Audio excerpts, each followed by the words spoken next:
নামাজে মনোযোগ বসাবার জন্য অনেক করণীয় আছে। নামাজে মনোযোগ ধরে রাখতে পারেন না, এই সমস্যা কি আপনাদেরও আছে ভাই? আছে? নামাজে মনোযোগ ধরে রাখতে পারেন না?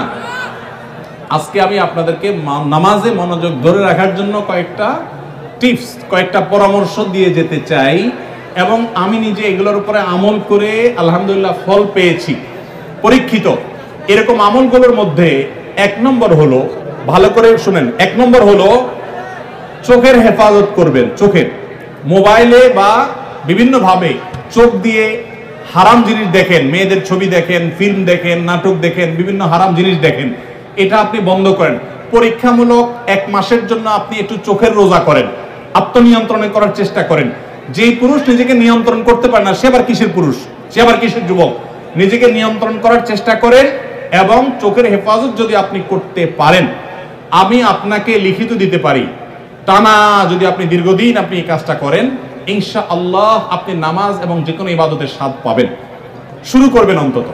দ্বিতীয়ত, হারাম উপার্জন ছাড়তে হবে। কি ছাড়তে হবে? হারাম খাওয়া ছেড়ে দেন, হালাল খাওয়ার গ্রহণ করেন, এটাও ইবাদতে মনোযোগ সৃষ্টি করতে সহযোগিতা করে। তৃতীয়ত, নামাজের জন্য বিশেষ করে বলতে চাই, এই যে পয়েন্টটা এখন বলতেছি নামাজের মধ্যে, এইটা যদি করেন আর আপনি মনোযোগ না আসে, আপনি আমাকে ব্যক্তিগতভাবে জানায়েন যে আপনি ভুল বলে আসছেন।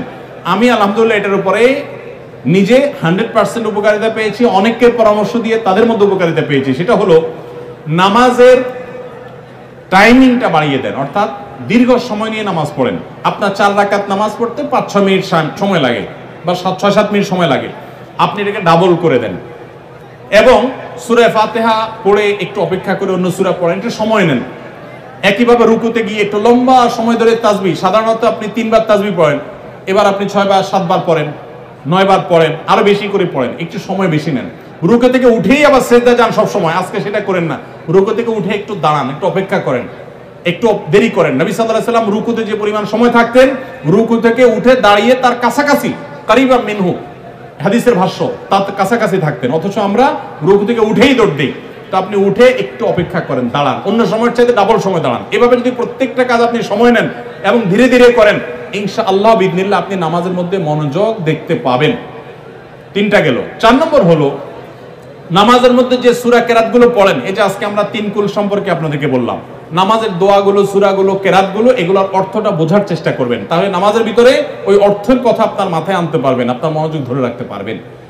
আর আরেকটা পরামর্শ হলো, ইবাদত এবং নামাজে বিশেষ করে মনোযোগ সৃষ্টি করার জন্য আগে থেকে মনোযোগ নষ্টকারী বিষয়গুলো থেকে সরে আসেন। অনেকে আছে মোবাইল টিপতে টিপতে নামাজে দাঁড়ায়, নামাজে ঢোকার আগে, মসজিদে যাওয়ার আগেই মোবাইল সুইচ অফ করে ফেলান এবং এরোপ্লেন মোড করে ফেলান, যাতে করে মেসেজ আসলেও টের না পান। ইনশাআল্লাহ দেখবেন মনোযোগ আসবে। সেই সাথে আল্লাহর কাছে দোয়া করবেন। একটা দোয়া শিক্ষা দেই, প্রত্যেক নামাজের পর, 5 ওয়াক্ত নামাজের পর আমার নবী সাল্লাল্লাহু আলাইহি ওয়াসাল্লাম এই দোয়াটা নিয়মিত পড়তেন, আমরাও পড়ার চেষ্টা করব। আল্লাহুম্মা আইন্নি আলা যিকরিকা ওয়া শুকরিকা ওয়া হুসনি ইবাদাতিক, হে আল্লাহ আমাকে আপনি সাহায্য করুন, আপনার জিকির যেন করতে পারি, আপনার শুকরিয়া যেন আদায় করতে পারি, এবং আপনার ইবাদতটা যেন সুন্দর মতো আদায় করতে পারি।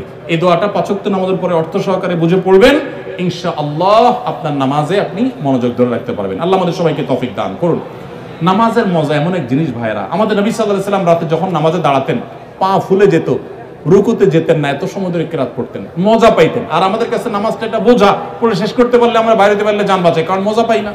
এজন্য নামাজের স্বাদ আনার জন্য, মনোযোগ সৃষ্টি করবার জন্য এই আমলগুলো আমরা লক্ষ্য রাখবো। আল্লাহ তৌফিক দান করুন।